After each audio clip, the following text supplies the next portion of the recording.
ஓம் சாந்தி. இரட்டை வெளிநாட்டினரோட சந்திப்பு. அனைவரும் அன்பான மற்றும் சகயோகி ஆத்மாக்கள் தானே? அன்பின் காரணமாக அப்பாவை தெரிஞ்சுக்கிட்டீங்க. அந்த மாதிரி அன்பான சகயோகி ஆத்மாக்களா இருக்கிறீங்க. சேவைக்காக ஊக்கம், உற்சாகம் எப்பவுமே உங்களுக்கு இருக்குது. ஆனா இன்னும் என்ன பாக்கி இருக்குது? அன்பானவர் மற்றும் சகயோகியின் கூடவே சக்தி ஸ்வரூபமாகவும் இருக்கணும். சக்திசாலியான ஆத்மா எப்பவுமே தடைகளை அழிப்பவராக இருப்பாங்க. அதனால இயல்பாகவே பாபாவுடைய இதய சிம்மாசனதாரியாகவும் இருப்பாங்க. ஆசனத்திலிருந்து உங்களை கீழே எடுத்துட்டு வர்றதே மாயாவின் ஏதாவது ஒரு தடை. எப்ப மாயாவே உங்களுக்கு வராதோ பிறகு அவங்க எப்பவுமே இதய சிம்மாசனதாரியாகவே இருப்பாங்க.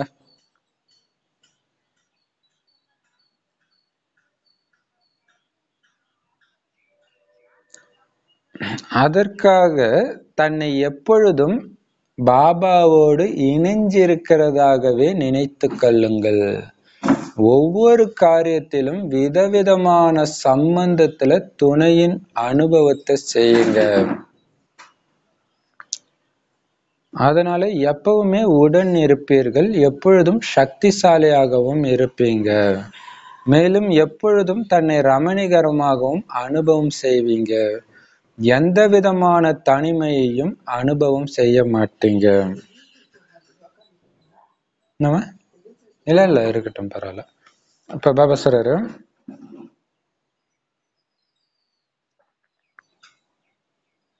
எந்த விதமான தனிமையும் அனுபவம் செய்ய மாட்டீங்க. ஏன்னா விதவிதமான சம்பந்தத்துல உடன் இருக்கிறவங்க எப்பவுமே ரமணிகரும் மற்றும் குஷியின் அனுபவம் செய்வாங்க. பொதுவாக எப்பவுமே ஒரே விஷயம் நடந்துகிட்டே இருக்குது. ஒரே விஷயத்தையே தினமும் கேட்டுட்டே இருக்கிறீங்க, செஞ்சிட்டும் இருக்கிறீங்க. அப்படின்னா உங்களுடைய மனசு சோர்வு அடைஞ்சிடுது. இங்க கூட அப்பாவோட விதவிதமான சம்பந்தங்களை அனுபவம் செய்யறதுனால எப்பொழுதும் ஊக்கம், உற்சாகம் உருவாகி நிலைத்திருக்கும். பாபா என்னுடைய தந்தை, நான் அவருடைய குழந்தை, அது மட்டும் கிடையாது. விதவிதமான சம்பந்தங்களை அவர் அனுபவம் செய்யுங்க. எப்படி மதுபனுக்கு வந்த உடனே மன மகிழ்ச்சியின் அனுபவம் செய்றீங்க, அதே போலவே பகல் எப்படி இரவானது, எப்படி மீண்டும் பகலானது அப்படின்னு தெரியலன்னே அனுபவம் செய்வாங்க. பொதுவாகவே வெளிநாட்டினர் மாற்றத்தை விரும்புவாங்க. அதே மாதிரி இங்கேயும் ஒருவர் மூலமாக விதவிதமான அனுபவம் செய்வதற்கு மிக நல்ல வாய்ப்பு இருக்குது. சூப்பரான பாயிண்ட். வெளிநாட்டுக்காரங்களோட சந்திப்புலதான் இது சொல்றார். நீங்க எல்லாமே பாபாவுக்கு அன்பானவங்க. அந்த அன்பின் காரணமாகவே அப்பாவை தெரிஞ்சுக்கிட்டீங்க. சோ பாபாவுடைய சேவையில உங்களை அர்ப்பணிக்கிறீங்க, உதவியாளரா ஆகிட்டீங்க. சோ சேவை செய்யறதுக்கு எப்பயும் ரெடியா தான் இருக்கிறீங்க. இருந்தாலும் ஒரு விஷயம் குறைவா இருக்குது, கவனம் குறைவா இருக்குது. அது என்ன? அன்பானவராகவும் அப்பாவுக்கு எப்பொழுதும் உதவி செய்பவராகவும் மட்டும் இருந்தா பத்தாது குழந்தை, சக்தியின் சொரூபமா இருக்கணும். ஏன்னா அதுதான் அப்பாவை பிரத்யட்சப்படுத்தும். என்ன ஆனாலும் அவங்க ஆடாம அசையாம இருக்கிறாங்க இப்ப இல்லையா? சக்தி சொரூபமாகவும் இருக்கணும்.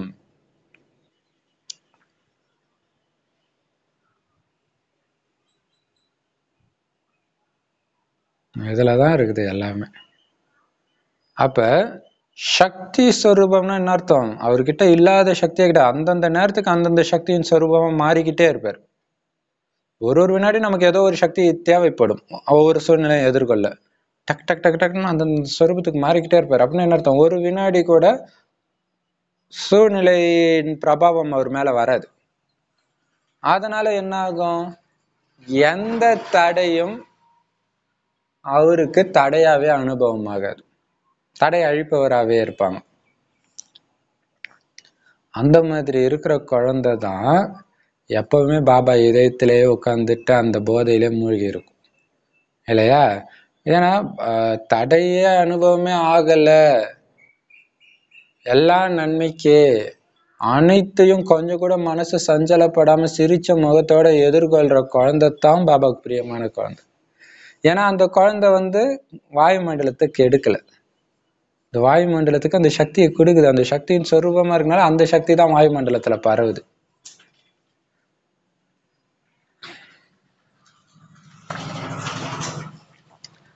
ஏன்னா அந்த இதய சிம்மாசனத்துல இருந்து உங்களை கீழே எடுத்துட்டு வர்றதே மாய எடுத்துட்டு வர்ற தடை தான். அதை நீங்க தெரிஞ்சுக்கிட்டீங்க. மேலே பறந்துட்டு இருந்தீங்கன்னா தடை உங்களை ஒண்ணுமே பண்ண முடியாது. மேலே பறந்துட்டு இருக்கதான் பாபா இதய சிம்மாசனத்துல இருக்கிறது. அப்ப மாயா மேல வராது, தடை மேல வராது, கீழே தான் வரும்.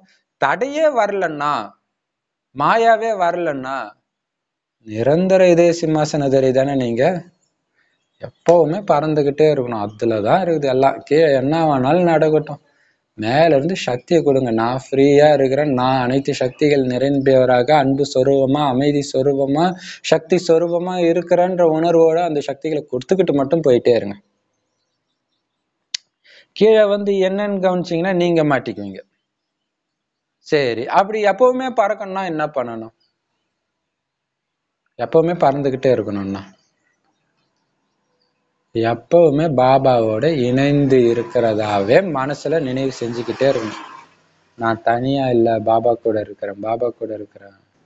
உலகமே எதிர்த்துனாலும் கூட இருக்கிறது யாரு இல்லையா? கௌரவர்கள் அத்தனை பேர் இருக்கிறாங்க, பாண்டவர்களுக்கு ஏன் இந்த தைரியம் இருக்குது?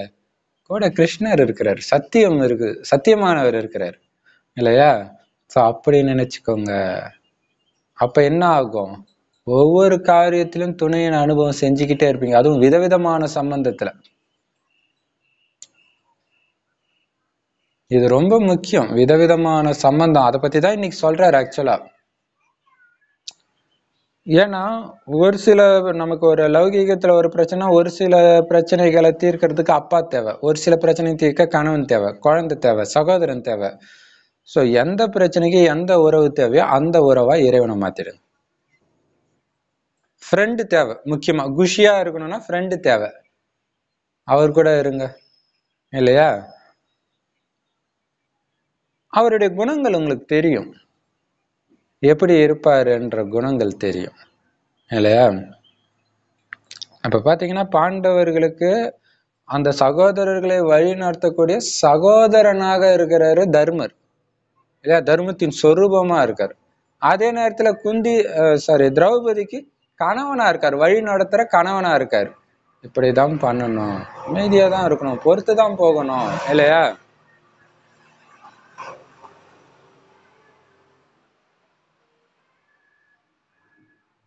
இப்ப எல்லா சம்பந்தத்திலும் பாபாவுடைய துணையின் அனுபவத்தை செஞ்சீங்க அப்படின்னா எப்பவுமே பாபா கூடவே இருக்கிறீங்க. அதனால எப்பவுமே சக்திசாலியா தான் இருப்பீங்க இல்லையா? அவர் துணை அனுபவம் செய்யறீங்க, ஒரு ஒரு சம்பந்தத்துல துணை அனுபவம் செய்யறீங்கன்னா என்ன அர்த்தம்? ஏதோ ஒரு சம்பந்தத்துல அவரு கூட வச்சுக்கிட்டே இருக்கிறீங்க.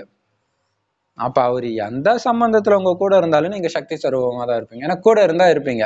ஆனா நீங்க ஒரே சம்பந்தத்துல அவர் அப்பா நான் குழந்தை, அப்பா குழந்தை, அப்பா குழந்தைன்னா அது போர் அடிச்சிடும். சோ விதவிதமான சம்பந்தத்துல இருக்க கத்துக்கோங்க அப்படின்னு சொல்றாரு. ஏன்னா எப்பவும் சக்திசாலியா இருந்தீங்கன்னா எப்பவுமே உங்களுக்கு பயங்கர இனிமையானவரா அனுபவம் செய்வீங்களாம். யாரை பார்த்தாலும் உங்களுக்கு அப்படி ஒரு அன்பு தான் வரும் இல்லையா? எந்த விதமான தனிமையையும் நீங்க அனுபவமே செய்ய மாட்டீங்க. ஏன்னா பாபா எல்லா உறவுல இருந்தும் நமக்கு கைட் பண்ணிக்கிட்டே இருப்பார் இல்லையா? அப்ப பாருங்க, திடீர்னு அந்த 13 வருடம் வனவாசம் அஞ்ஞானவாசம் அனுப்பும் பொழுது 13 நாள் ஆனோடனே இது 13 நாள் 13 வருஷத்துக்கு சமம், வா நம்ம போலாம் சண்டைக்கு அப்படின்னு சகோதரர்கள் கூப்பிடும்போது இது நம்ம சாதகத்துக்கு ஏற்ற மாதிரி ஏத்துக்கிறது கிடையாது. மற்றவர்களுக்கு மன்னிப்பு வழங்குறதுக்கு தான் நீ இதை பண்ணணும், நீ தப்பிச்சுக்கிறதுக்கு இதை பண்ணக்கூடாது இல்லையா? இன்னொரு விஷயம், நாம இது கட்டுப்பட்டு இருக்கிறோம். அதுக்கப்புறம் தான் நம்ம என்ன பண்ணணும் யோசிக்கணும். முதல்ல இதை அனுபவிக்கணும். இதை தடை. அப்ப உன்னுடைய ஆத்திரம் இந்த தண்டனை தப்பிக்கிறதுக்காக இருக்கக்கூடாது அப்படின்னு சொல்றாரு. சோ அப்ப என்ன, அது நமக்கு வர்ற பிரச்சனைகள் அப்படிதான் கடந்த கால கர்மத்தின் தண்டனை. அதை அனுபவிச்சுதான் ஆகணும் இல்லையா? அதுக்குதான் பாபா சக்தி கொடுக்கிறார். தனியா இல்ல குழந்தை. தனியா இருந்தாதான் உனக்கு பயம் வந்துடுது. பாபா கூடவே இருக்கனால தனிமையே அனுபவம் செய்ய மாட்டீங்க. ஏன்னா இப்ப ஃப்ரெண்ட்ஸ் நிறைய பேர் இருக்கிறாங்கன்னா, ஒரே ஃப்ரெண்டே வந்தா கூட கொஞ்சம் போர் அடிக்கும். காலைல 10 to 11 ஒரு ஃப்ரெண்ட் வராங்க, 11 to 12 வேற ஃப்ரெண்ட்ஸ் வராங்க, ஸ்கூல் ஃப்ரெண்ட்ஸ் வராங்க, அடுத்து காலேஜ் ஃப்ரெண்ட்ஸ், அப்புறம் ஒர்க் ஃப்ரெண்ட்ஸ், ஜாலியாவே இருக்கும். அந்த மாதிரி நீங்க என்ன பண்ணுங்க, ஒரு ஒரு டைம் பாபா கிட்ட விதவிதமான சம்பந்தத்துல கூடவே இருக்கிறதுனால, ஃப்ரெண்டாக்கி, சித்தப்பாவாக்கி, மாமாவாக்கி, அப்பாவாக்கி, தாத்தாவாக்கி, இப்படியெல்லாம் இருக்கிறதுனால, எனக்கு இனிமையான தாத்தா, எனக்கு பயங்கர இனிமையான அப்பா கிடைச்சிருக்கிறாரு. அப்ப எப்பவுமே நீங்க ரமணிகரமும் குஷியும் தான் அனுபவம் செஞ்சுட்டே இருப்பீங்க. அதான் சொல்றாரு, டெய்லியும் ஒரே விஷயத்த கேக்குறீங்க, ஒரே விஷயத்த பண்ணா கண்டிப்பா மனசோர்வு அடையத்தான் செய்யும். அதுக்குதான் இப்படி சொல்றாரு இல்லையா? அதனால விதவிதமான சம்பந்தத்தை பாபாவோட அனுபவம் செஞ்சீங்கன்னா மட்டும்தான் ஊக்கமும் உற்சாகமும் எப்பவும் நிலைச்சிருக்கும் இல்லையா? எல்லாமே பாத்தீங்கன்னா ஒரு டைமுக்கு அப்புறம் போர் அடிக்க ஆரம்பிச்சிடுது இல்ல? கரெக்டு தானே? அதுதான் முதல்ல வேலைக்கு கிடைக்கும் போது ஜாலியா, ஐயோ நான் வேலைக்கு போயிட்டேன், குஷி குஷியா போவாங்க, இன்னைக்கு சூப்பரா இருந்துச்சு. ஒரு வருஷம் கழிச்சு பாருங்க அப்படியே சோர்வாயிடும், ஏன்டா இதுல சேர்ந்தோன்னு இருக்கும். அதுதான் அப்ப ஒரே விதமான வேலை செஞ்சா அப்படிதான் ஆகுது. அதே மாதிரிதான் பாபாவோட ஒரே சம்பந்தம் வச்சாலும் சோர்ந்து போயிடுறீங்க. விதவிதமான சம்பந்தத்துல அவரை நினைவு செய்யுங்க. மதுபனுக்கு வந்தோடனே ஏன் மன மகிழ்ச்சி அனுபவம் செய்றீங்க? ஏன்னா எப்பவும் மதுபன் இல்லை, திடீர்னு வரீங்க, அந்த குஷி தெரியுது. அந்த மாதிரி அப்ப மதுமன் வந்தவொடனே உங்களுக்கு பகல் போச்சானும் தெரியல, இரவு போச்சானும் தெரியல, எப்படி நாள் போச்சுன்னே தெரியல, அப்படி குஷி அனுபவம் செய்றீங்கல்ல. சோ அது அந்த அனுபவத்தை நீங்க உங்க நாட்டுல இருந்தே பண்ணணும்னா அப்பாவோட பல சம்பந்தத்தை வைங்க, வெறும் அப்பா மட்டும் வைக்காதீங்க. ஏன்னா மாற்றத்தை விரும்புறவங்க தானே வெளிநாட்டுக்காரங்க, இதுக்கு நல்ல வாய்ப்பு இருக்கு. இது புத்தியின் வேலைதான். இப்ப ஃபுல்லா நான் அண்ணனா இறைவனை நினைக்க போறேன். சூப்பரா இருக்கும் இல்லையா? ஏன்னா இறைவன் மேல நம்ம மரியாதை வைப்போம், அன்பு வைப்போம். ஆனா நம்மளுடைய உண்மையான சகோதரர், உடலுடைய சகோதரருக்கு மேல நம்ம அன்பு வைக்கிறோமா தெரியாது. வெறுப்பு இருக்கலாம், எல்லைக்குட்பட்ட சமஸ்காரங்கள் இருக்கலாம். அப்ப உண்மையில அண்ணன் கிட்ட எப்படி பழகணும்ன்றத அவர்கிட்ட நாம கத்துக்கும். ஏன்னா அண்ணன் சொல்ற எல்லாத்தையும் கேட்கிறோம். அதே மாதிரி அப்பா, அம்மா, எல்லாமே. பார்ட்டிகளுடன் சந்திப்பு. மகாவீரருடைய விசேஷம் என்ன தெரியுமா? மகாவீரர்னா என்ன விசேஷம் தெரியுமா? எப்பவுமே அவங்களுக்கு ஒரு தந்தையை தவிர வேற யாருமே இல்லை. அதனால அவங்க அதை பத்தியும் கவலைப்பட வேண்டிய அவசியமும் கிடையாது. அவர் எப்பயுமே தான் இருக்க போறாரு, எப்பயுமே நல்ல வழியை தான் சொல்லுவாரு, எப்பயும் சுகத்தை தான் கொடுப்பாரு. அதனால மகாவீரர் ஆடாம அசையாம இருப்பாங்க. அவங்களுக்கு அவர் மட்டும்தான் தெரியும் எது நடந்தாலும். எப்பவுமே தன்னை மகாவீரன்னு உணர்றீங்களா? ஏன்னா மகாவீரருடைய விசேஷமே, மகாவீரர்னு ஆஞ்சநேயரை சொல்லுவாங்க, ஜெய் ஹனுமான் இல்லையா? ஜெய் வீர் ஹனுமான்றாங்க. இப்ப வீரர், மகாவீரர். ஏன் ஏன் அவரு மகாவீரர்னு? அவர் இதயத்தை கீச்சு காட்டினா யாரு இருக்கிறாரு? ராமர் தான் இருக்கிறாங்க. அதுதான், ஒரு ராமரை தவிர வேற யாருடைய நினைவும் இல்லை. அதுதான் அனுமானுடைய விசேஷமே. எப்பொழுதும் ஒரு தந்தையை தவிர வேற யாருமே இல்லைன்ற நினைவுல இருக்கிறவர் தான் நிரந்தர மகாவீரர். எப்பொழுதும் வெற்றி திலகம் இடப்பட்டு இருக்கணும். எப்பவுமே ஒரு தந்தையை தவிர வேற யாருமே இல்லைன்ற நிலை இருக்குது உங்களுக்கு அப்படின்னா அழியாத திலகம் இருக்கும்.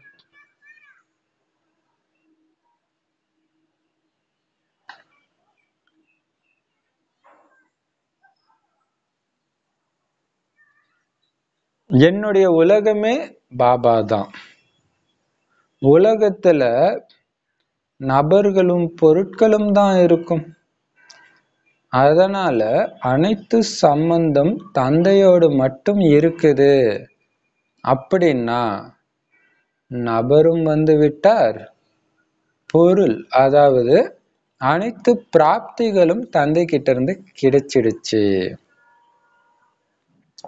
சுகம், சாந்தி, ஞானம், ஆனந்தம், அன்பு அனைத்து பிராப்திகளும் கிடைச்சிடுச்சு. அதனால அடையிறதுக்குன்னு வேற எதுவுமே பாக்கி இல்லை அப்படின்னா புத்தி வேற எங்க போகும், எப்படி போகும்? நல்லது, சூப்பர் பாயிண்ட் இது இல்லையா?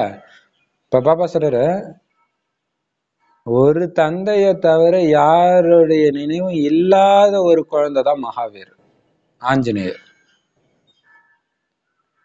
நினைவுல நின்னா அதுல காட்டுறாங்களே, மணியை காட்டினா கூட அங்க ஏன் ராமர் இல்ல, அது எனக்கு எதுக்குன்னு தூக்கி போட்டுறாரு பாருங்க. அவரு ஞாபகப்படுத்துற மாதிரி இருந்தா மட்டும்தான் அது என் கூட இருக்கணும். ஒரு ஞானத்தை நம்ம பேசுறோம்னா அந்த ஞானத்துக்கு சொந்தக்காரர் பாபான்னா அந்த ஞானத்தை பேசும்போது பாபா ஞாபகம் வருது. மற்ற விஷயத்தை பேசும்போது பாபா ஞாபகம் வரல, அது எனக்கு எதுக்கு இல்லையா? அப்ப நிரந்தர மகாவீரம்னா நிரந்தரமா வெற்றி திலகம் அடைய இட்டு இருப்பவர்னு அர்த்தம். எப்ப நிரந்தரமா வெற்றி இருக்கும்? ஒரு அப்பாவை தவிர வேற யாருமே இல்லைன்ற நிலை இருந்தா எப்பவுமே வெற்றி தான். பண்ணது எல்லாம் பாபா, இதுல எனக்கு என்ன தோல்வி இல்ல? பாபாவுடைய அப்ப பாத்தீங்கன்னா அந்த சூதாட்டத்துல வந்து பாண்டவர்கள் தோக்குறாங்க. தோத்தவனே திருதராஷ்டிரனுக்கு கண்ணு தெரியாது, அதனால விதுரனை கேட்கிறாரு, என்னாச்சு துரியோதனன் ஜெயிச்சுட்டானான்னு சந்தோஷத்துல கேட்கிறாரு. அந்த பிள்ளை பாசத்துல அவன் பண்றது அநியாயம் தான், இருந்தாலும் அப்படி கேட்கிறாரு. அதுக்கு விதுரன் சொல்றாரு, துரியோதனன் ஜெயிச்சிட்டாரு, ஹஸ்தினாபுர் தோத்துடுச்சு. ஹஸ்தினாபுரோட இளவரசன் தான் அவரு. ஹஸ்தினாபுர் ஜெயிச்சிச்சுன்னு தானே வரணும், ஆனா இங்க அநியாயப்படி நடக்கிறீங்க. அப்ப தர்மர் தோக்கல, தோத்தாங்க அங்க ஆட்டத்துல தோட்டாங்க, ஆனா தர்மத்தின் வழியில அவங்க தோக்கல இல்லையா? ஏன்னா அவங்க வந்து இவங்க மனசு கஷ்டப்படக்கூடாதுன்றதுக்காக உட்கார்றாங்க, இவங்க புடுங்கிறதுக்காகத்தான் சூதாட்டத்தை வைக்கிறாங்க. தர்மருக்கு நல்லாவே தெரியும், அனைத்து பாண்டவர்களுக்கும் தெரியும். ஆனா தர்மத்தின் படி அப்பா சொல்றத கேட்கணும், அதுதான் பெரிய விஷயம் இல்லையா? அப்ப தோல்வியா அது அனுபவம் ஆகல. ஏன்? தர்மம், தர்மத்தின் தலைவன் இறைவன் சொல்ற வழிபடி நீங்க நடக்கிறீங்கன்ற அந்த திருப்தி தான் உங்களுக்கு இருக்கும். தடை வந்தது அதை பத்தி இல்ல, அந்த தடையில உங்க மனநிலை கொஞ்சம் கூட கீழே வராம இருந்தா நீங்க ஜெயிச்சிட்டீங்க. நீங்க ஊயின்னு போராடிட்டு இருந்தீங்கன்னா தோத்துட்டீங்க. அப்ப என்ன அர்த்தம்? பாபா சொல்ற வழிபடி நீங்க கரெக்டா நடக்கிறீங்க அப்படின்னா, ஏன்னா உங்களுக்கு தெரிஞ்சதே பாபா சொன்ன வழி மட்டும்தான். அப்ப அழியாத வெற்றி திலகம் உங்க நெத்தியில இருந்துகிட்டே இருக்குது. ஏன்னா உங்க உலகமே அப்பாவாயிட்டார். உங்களுக்கு மத்தவங்க பாஷையே புரியாது, அந்த மாதிரி புரிஞ்சுக்கோங்க. எப்படி நமக்கு வந்து கன்னடமோ ஒரியா மொழியோ நேபாளிஸோ சைனீஸோ புரியாதோ, அவங்க எது சொன்னாலும் நமக்கு ஒண்ணும் தெரியாது, அந்த மாதிரி நமக்கு தமிழ் தெரிஞ்சாலும் கலியுகத்து தமிழ் நமக்கு தெரியாது. அப்படி இருக்கணும். அது கலியுக பாஷை. அது கோபத்தை தூண்டுறது, காமத்தை தூண்டுறது, பற்ற தூண்டுறது, இது கலியுக பாஷை. அது எங்களுக்கு தெரியாது. எங்களுக்கு தெரிஞ்சதெல்லாம் எல்லாருக்கும் கொடுத்துக்கிட்டே இருக்கு. சுகத்தை மட்டும் கொடுக்கறது, துக்கத்தை கொடுத்தாலும் சுகத்தை தான் கொடுக்கணும். குழந்தை மாதிரி ஒரு குழந்தை பார்த்தா இன்டர்நெட்ல ஒரு போட்டோ இருக்குது, மாட்டுக்கு சப்பாத்தி ஊத்துது, 1.5 வயசு குழந்தை. அதுக்கு அதுதான் தெரியும், அதுக்கு எல்லாமே விளையாட்டு பொருள் தான், அதுக்கு உலகமே சந்தோஷத்துக்காக தான் படைக்கப்பட்டிருக்கு அதுக்கு. அப்ப ஏன்னா உங்க உலகமே அப்பாவாயிட்டார். இந்த உலகத்துல எப்படி நடந்துக்கணும்னு அப்பா சொன்ன வழி மட்டும்தான் உங்களுக்கு உலகம். அப்ப அப்பாவோடு உங்களுக்கு எல்லா சம்பந்தமும் இருக்கிற காரணத்தினால, ஏன்னா திரும்புற பக்கமெல்லாம் அப்பா தான் இருக்காரு, அப்ப அப்பா கூட தானே எல்லா சம்பந்தமும் இருக்கும். எந்த பொருளை பார்த்தாலும் உங்களுக்கு அப்பா தான் தெரியாது. இதை பார்த்தாலும் எனக்கு இது அப்பா தான் கொடுத்தாரு, இதுவும் எனக்கு அப்பா தான் கொடுத்தாரு, சாப்பிட்றதும் எனக்கு அப்பா தான் கொடுத்தாரு, திரும்புறதெல்லாம் எனக்கு அப்பா தான் தெரியுது. அது அப்பா மட்டுமே ஞாபகம் வர்றதுனால எல்லா பொருளும் எனக்கு சுகத்தை தான் கொடுக்குது. ஒரு சிவனடியாரை போட்டு அந்த சுண்ணாம்பு ஆலையில வைக்கும்போது எனக்கு ஜில்லுன்னு இருக்குதுன்றாரு. ஏன்? சிவனுடைய நினைவு தான் அவருக்கு தெரியுது. அந்த அந்த கொடுக்குற அந்த எரிச்சல்ல கூட அவருக்கு சிவனை தான் ஞாபகப்படுத்துது. சிவனை ஞாபகப்படுத்தினா அது குளிர்ச்சியை தான் கொடுக்குது. அப்ப இந்த தொட்ட இடமெல்லாம் பாக்குற நபரெல்லாம் உங்களுக்கு சுகம், சாந்தி, ஞானம், ஆனந்தம், அன்பு மட்டுமே கொடுத்துட்டு இருக்கிறாங்கன்னா அதுக்கு ஆதாரமா இருந்தது இறைவனுடைய நினைவுனா, இதுக்கு மேல நீங்க அடைய வேண்டியது எதுவுமே இல்லைன்னா உங்க புத்தி வேற எதையாவது தேடி எப்படி போகும்? சூப்பர் விஷயம்ல எல்லாமே வந்துருச்சு. ஏன் ஏன் வந்துச்சு? எல்லாமே இறைவன் மட்டும் உங்க கண்ணுக்கு தெரிஞ்சதுனால வந்துச்சு. ஆனா இறைவன் தெரியல அப்படின்னா உங்க மனசை திருப்திப்படுத்தவே முடியாது. எல்லாத்தையும் இழக்கிறாங்க பாண்டவர்கள், ஆனா திருப்தியா இருக்கிறாங்க. எல்லாத்தையும் பறிச்சுக்கிட்டே இருக்கிறான் துரியோதனன். அவன் ஆசையை ஃபுல்லா பூர்த்தி பண்ணிக்கிட்டே இருக்கிறான், ஆனா அவனுக்கு திருப்தியே இல்லை. இல்லையா? ஒரு காட்டை ஒதுக்கி கொடுக்குறாங்க பாண்டவர்களுக்கு. அந்த காட்டுல மனிதர்கள், அசுரர்களும் பாம்பும் தான் இருக்குது. அதையும் நாம சொர்க்கமாக்கலான்னு பாண்டவர்கள் நினைக்கிறாங்க. ஏன்னா இங்க நாம அமைதியா இருக்கிறோம். நம்ம அவங்க கூட சண்டை போட்டு இருந்தா நம்ம எங்க அமைதியா இருக்க முடியும்? நம்ம எப்படி ஆக்க பணிகளை செய்ய முடியும்னு சொல்றாரு. ஆனா அங்க செல்வ செழிப்பான பகுதியை ஃபுல்லா அவங்க எடுத்துக்கிட்டாங்க. அப்பயும் தெரியாது என்ன சொல்றான், பாதி போயிடுச்சு, எனக்கு நிம்மதி இல்லை, தூக்கம் இல்லை, பாதி எடுத்துக்கிட்டானேன்றான். ஒண்ணுமே. அதுதான் வித்தியாசம். ஏன்? ஸ்தூலமான பொருட்கள் மேல புத்தி போச்சு. நமக்கு எங்க ஒரு புள்ளி பாபா கிட்ட இருந்து, ஏன்னா ஒரு இறைவன்ல இருந்து தான் ஒட்டுமொத்த உலகமும் உருவாகுதுன்னு சொல்றாங்கல்ல, அந்த புள்ளியே எங்களுடையவர் ஆயிட்டாரு. அலாவுதீன் அற்புத விளக்கு, எப்ப கேட்டாலும் எது வேணாலும் கொடுப்பாரு. ஆசையை மட்டும் உற்று குழந்தை, நீ கேட்காமலே எல்லா ஆசையும் நிறைவேற்றப்படும்ன்றார். அதுதான் இங்க நடக்குது. அப்ப புத்தி எங்க போகும்? எப்படி போகும்? பாபா சொல்ற அடி மேல அடி எடுத்து வைக்கலன்னா தான் மாயா உங்களுக்கு அடி கொடுக்குது. அது உண்மை தானே? ஒரு தடவை மாயா கிட்ட தோக்கும் போதெல்லாம் பாருங்க, கண்டிப்பா பாபா சொன்னது ஒரு சின்ன விஷயத்தையாவது நீங்க அலட்சியப்படுத்திருப்பீங்க, இல்லைன்னா வராது. அப்ப இது தெரியுது இல்ல? இப்ப ஆதாரம் என்ன? நீங்க எல்லா வாணியோடைய ஆதாரம், குறிப்பா வரதானத்துல கொடுக்குற ஆதாரம் எல்லாம் பாத்தீங்கன்னா ஒரு தந்தை தவிர யாரும் இல்லைன்னா அந்த வரதானத்துல என்ன சொல்லியிருக்கிறாங்களோ அதை அடைஞ்சிடலாம். அதுதான் வரதானம். சோ வெற்றி வேணுமா? என்ன பண்ணணும்? அப்பாவை நிரப்பணும். எதிர்நீச்சல் போடுறது கிடையாது. அப்பாவை நிரப்புங்க, தானா கிடைச்சிடும். இல்லையா? வரதானம். பழைய உலகம் மற்றும் சமஸ்காரங்களின் ஈர்ப்புல இருந்து இந்த உடல்ல இருந்துகிட்டே இறக்கக்கூடிய யதார்த்த மர்ஜீவாகங்கள். சூப்பர் இல்ல? ஒரு மனைவி பயங்கர அழகா இருக்கிறா, கணவன் இறந்துட்டான். இப்ப அந்த அழகுல மயங்குமா அந்த போனோம்? மயங்காது இல்ல? ஜென்ம விரோதி, அவனை பார்த்தாலே துள்ளி குதிக்கிறான் டென்ஷன்ல. ஆனா அவன் இறந்துட்டான். அந்த எதிரி வந்தா இவனுக்கு ஏதாவது ஆகுமா? அதுதான் மர்ஜீவா வாழ்க்கை. உங்களுக்கு அந்த மாதிரி அந்த ஈர்ப்புகள், வெறுப்பு, பற்று எல்லாத்திலும் செத்துட்டீங்க. அது செத்துட்டீங்கன்னா அது வரக்கூடாது. அந்த மாதிரி ஆகுங்க. பழைய உலகத்துல இருந்து செத்துட்டீங்க, பழைய சமஸ்காரத்துல இருந்து. அதுதான் ஒரு வினாடி நான் கலியுகத்தின் சமஸ்காரத்தை வெளிப்படுத்துறேன்னா சத்தியுகத்தின் சமஸ்காரத்தை வெளிப்படுத்துறேன்னு கேட்டுக்கிட்டே இருக்கணும். சத்தியுகத்தின் சமஸ்காரத்தை வெளிப்படுத்துறதுக்கு தான் இந்த பிராமண வாழ்க்கை. அப்ப கலியுகத்துல இருந்து இறந்துட்டீங்க, அந்த உடம்புலதான் இருக்கிறீங்க. அதே உடம்பு, மற்ற எதுவுமே அதே கிடையாது. உடம்பு மட்டும்தான் அதே. ஏன்னா சத்தியுக உடல் கிடைக்கல இன்னும், அதுக்காக இப்ப மறைஞ்சு இருக்கிறோம். யதார்த்தமாக உடல்ல இருந்துகிட்டே இறக்குறது அப்படின்னா என்ன அர்த்தம் தெரியுமா? உடல்ல இருந்துகிட்டே இறக்குறதுன்னா உண்மையில என்ன அர்த்தம்? நிரந்தரமாக பழைய உலகம் மற்றும் பழைய சமஸ்காரங்கள்ல இருந்து கனவிலும் நினைவிலும் இறந்து விடுவதுன்னு அர்த்தம். கனவுலயும் அந்த பழைய சமஸ்காரம் வெளிப்படக்கூடாது. அதுக்குதான் கனவுல நமக்கு ஏன் விகார கனவுகள் வருது? பாபா நமக்கு படம் பிடிச்சி காட்டுறாரு, பாரு உன்னுடைய சமஸ்காரம் இன்னும் சாகல பாரு. இல்லையா?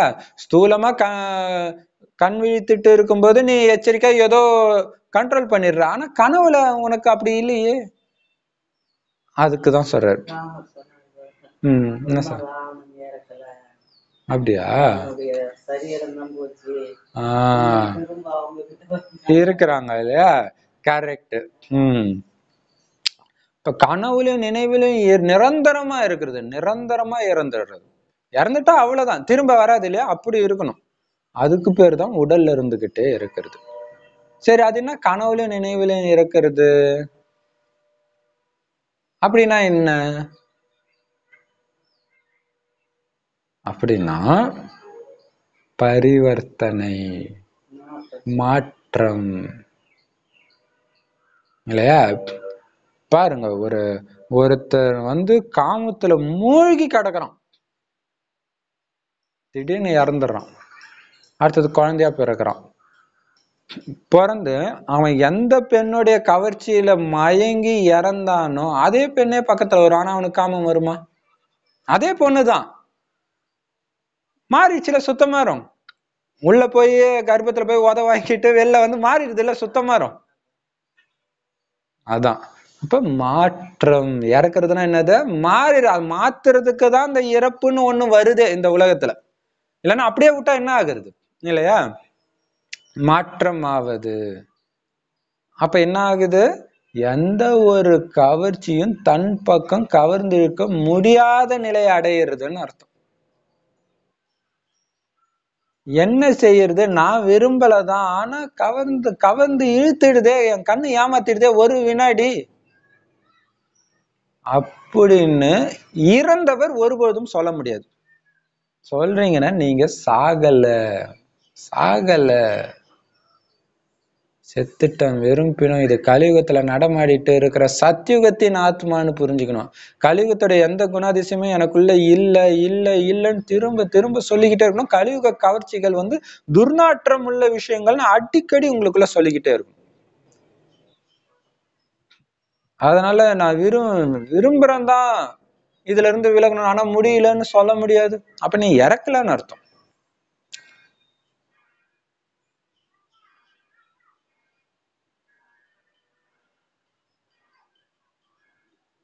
பாபா சொல்றாரு,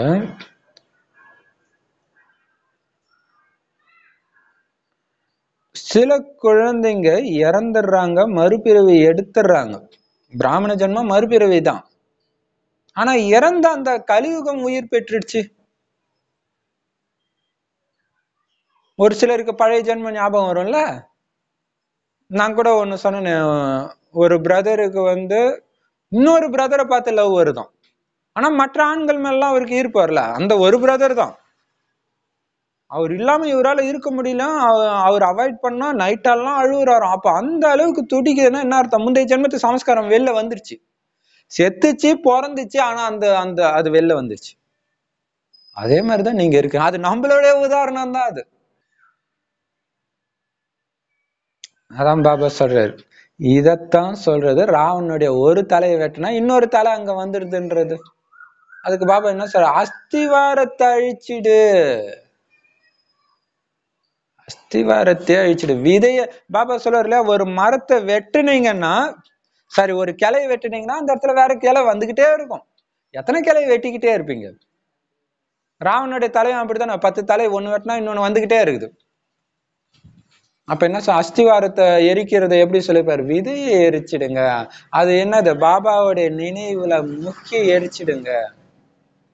பாபா நினைவுல மூழ்க மூழ்க என்ன ஆகும்? நான் எல்லாத்தையும் மறக்கணும் மறக்கணும் மறக்கணும் பாபா அப்படின்ற அந்த நினைவோட பாபா பார்க்க பார்க்க, மனசால பார்க்க பார்க்க ஆத்மாவுக்கு அந்த சக்தி வந்துகிட்டே இருக்கும். மீண்டும் மற்றவர்களுடைய தொடர்புல வரும்போது மீண்டும் பழைய சமஸ்காரம் வருதுன்னா அந்த நேரமும் நீங்க பாபா நினைவுல இருக்க மறந்ததுனாலதான் வருது. எரிச்சுக்கிட்டே இருங்க. ஏன்னா 2500 வருஷத்து சமஸ்காரத்தை எரிக்கணும் இல்லையா? அப்ப பாபா சொல்றாரு, அப்படி நீங்க அதோடைய அஸ்திவாரத்தையே அழிச்சிட்டீங்கன்னா ரூபத்தை மாத்தி தாக்க முடியாது. அதுல பாத்தீங்கன்னா ராவணன் ஒரு அம்புல சாகடிக்க முடியாதுன்ட்டு 21 அம்பு அட் அ டைம்ல விட சொல்லுவாரு விபீஷணன் இல்லையா? அப்ப அத்தனை ஆயுதங்களையும் பயன்படுத்தி அழிக்கணும். ஒண்ணுத்த பயன்படுத்தி அழிச்ச உடனே பார்த்தா இன்னாண்ட வந்துடுது, அப்படி ஆயிடக்கூடாது. அப்படி அஸ்திவாரத்தை அழிச்சிட்டீங்கன்னா என்ன ஆகும்? ரூபத்தை மாத்தி அவன் வரவே முடியாது, தாக்க முடியாது. இது பாத்தீங்கன்னா இது பாருங்க, பாபா விகாரத்தை பாம்போட தான் ஒப்பிடுறாரு. நல்ல பாம்பின் விஷயம் காமத்தை சொல்றாரு. நல்ல பாம்பை அடிச்சுட்டு சாதாரணமா விட்டுருவாங்களா? இல்ல, அதை நெருப்புல போட்டு ஃபுல்லா போகணும்னு நினைக்கிறாங்க. இல்லைன்னா அது பழி வாங்குமா. அது விகாரம், அது மெயின். அது பண்ணுமோ இல்லையோ, ஆனா விகாரம் அப்படி இருக்கணும் இல்லையா? அது ரூபத்தை மாத்தி தாக்க முடியாத அளவுக்கு அஸ்திவாரத்தை அழிச்சிடுங்க. அது எனக்குள்ள கொஞ்சம் இருந்தாலே அது வளர்ந்துடும். கொஞ்சம் இருந்தாலே வளர்ந்துடும் எப்படியாவது. அதனால உயிரோட இருந்துகிட்டு இறக்கணும். சமஸ்காரங்களின் ஈர்ப்பு கொஞ்சம் கூட வர விடாதீங்க. சரி, இது ஒண்ணுதானு பார்த்தா இதுல இருந்து எல்லாமே வந்துடும். இதுதான் பெரிய விஷயம். பாபா சொல்றல, காமம் கோபம் அப்பா அம்மா அதுல இருந்து பிறந்த குட்டிகள் தான் மற்ற விகாரங்கள்ன்றாரு. அப்ப எது அதுல மிகப்பெரிய கடைசி வரைக்கும் சாகடிக்கிறது, கஷ்டப்படுறது எது? காமம் தான். அப்ப அது அது கொஞ்சம் நீங்க விட்டீங்கன்னா எல்லாம் வந்துடும். கொஞ்சம் கூட விடக்கூடாது, கவனம் கொடுத்துக்கிட்டே இருக்கணும். அதான் அஸ்திவாரத்தை அழிக்கிறது. அப்ப மாயா ரூபத்தை மாத்தி தாக்கவே முடியாது. ஸ்லோகன். இன்னும் பாத்தீங்கன்னா, காமத்தை விட மிகப்பெரிய எதிரி ஒண்ணு இருக்குது. என்ன? வீண் விஷயம். வீண் விஷயத்தை கேட்கும்போது ஆத்மா சக்தி இழக்கும், எழுந்தாலே போதும் எல்லாம் வந்துருவாரு. சக்தி இழக்கிறதுன்றது என்னன்னா, கேட்டை திறந்து வைக்கிற மாதிரி, வாங்க வாங்க வாங்க எல்லா விகாரங்களும் வாங்கன்ற மாதிரி. சக்தி இழக்க வைக்கிறது எதுக்கு? வீணான விஷயங்கள். அதுக்குதான் பாபா சொல்றாரு, உங்களுக்குள்ள ஞான ரத்தினங்கள் மட்டும்தான் பேசணும், அதை மட்டும்தான் கேட்கணும். ரொம்ப ரொம்ப முக்கியமான விஷயம். அப்ப மாயா ரூபத்தை மாத்தி தாக்க முடியாது. ஸ்லோகன். யார் நினைவு மற்றும் சேவையிலே எப்பவும் பிஸியா இருக்கிறாங்களோ அவங்கள மாதிரி அதிர்ஷ்டசாலி உலகத்துல யாருமே கிடையாது. சூப்பர்ல. சதா குஷியா இருக்கிறாங்கனாலே என்ன அர்த்தம்? சேவையிலும் நினைவிலும் மூழ்கி இருக்கிறாங்கன்னு அர்த்தம். அவங்கதான் அதிர்ஷ்டசாலி. அது எனக்கு வாய்ப்பு இல்லைன்னா சொல்லவே முடியாது. அப்படியே உடம்பே சரியில்லைன்னா கூட மனசால சக்தி கொடுத்துக்கிட்டே இருக்கலாமே. அது மிகப்பெரிய டேலண்ட் வேணுமே அதுக்கு. அதுல மூழ்கி இருங்க. அவங்கதான் மிகவும் அதிர்ஷ்டசாலி. யாரு? சேவையில நினைவிலும் எப்பயும் பிஸியா வச்சுக்கிறவங்க தன்னை. அதுதான் பெரிய விஷயம். இப்ப நமக்கு ஒருத்தங்கிட்ட போன் பண்ணி, உங்களுக்கு பிஸியா இருக்கிறீங்கன்னா, ஆமா கிரைண்டர்ல மாவு போட்டிருக்கிறேன் இது அதுன்னு சொல்றாங்க. அந்த மாதிரி, ஆமா நான் இப்ப பாபா நினைவுல இருக்கிறேன் அப்புறம் பேசுறேன். அப்ப அதுக்கு நம்ம முக்கியத்துவம் கொடுக்க மாட்டோம். இது ஒரு வேலையா நினைக்க மாட்டோம். இது நினைவுக்கான நேரம், அப்புறம் பாக்குறேன். எப்பயாவது ஃப்ரீயா இருந்தா பாக்குறேன். அவ்வளவுதான். மாயாவா அப்படி துரத்திக்கிட்டே இருக்கணும். Om Shanti. Love you Bap Dada. Thank you Bap Dada.